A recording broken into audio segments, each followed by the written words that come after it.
Most firearms used in crime began as legal products. They were manufactured legally, sold through licensed retailers, and then diverted into the illegal market.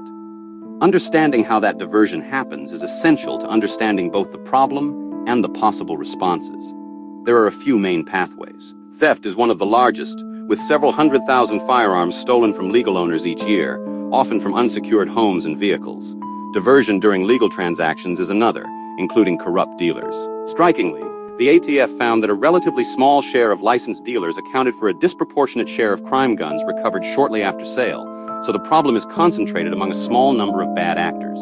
Straw purchasing, in which an eligible buyer purchases on behalf of a prohibited person, is a third. And a smaller share comes from prohibited persons who deceive the background check. Surveys of incarcerated offenders, going back to Wright and Rossi, consistently show that most acquire firearms through informal channels, not licensed retail. Trace data give us the measure of time to crime, the interval between retail sale and recovery. Short values, under 3 years, are consistent with straw purchasing and recent diversion, while longer values suggest theft and resale. The data also reveal the iron pipeline, the flow of crime guns from states with permissive regulation, like Georgia and Florida, into states with stricter regulation, like New York.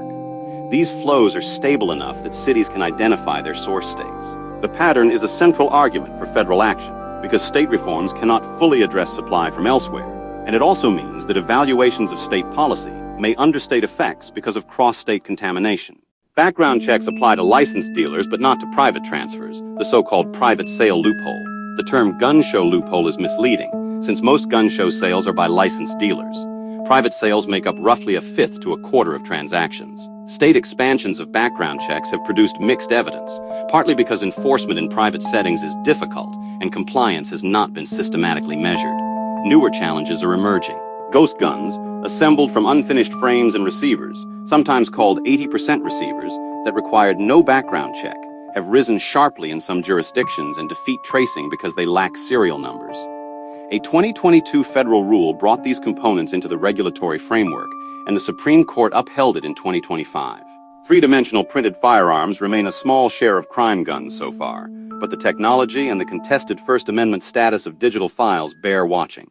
On enforcement, the strongest evidence supports dealer compliance enforcement, targeting the small share of dealers responsible for most diverted guns. Trafficking and straw purchasing enforcement was strengthened by the 2022 Bipartisan Safer Communities Act. Project Safe Neighborhoods has supported coordinated enforcement since the early 2000s, and crime gun intelligence centers integrate tracing with ballistic imaging through NIBIN. Buyback programs, by contrast, have produced limited effects in the United States because of their small scale, in sharp contrast to Australia. Finally, illegal markets in high-violence communities operate through social networks rather than formal structures, with prices several times retail.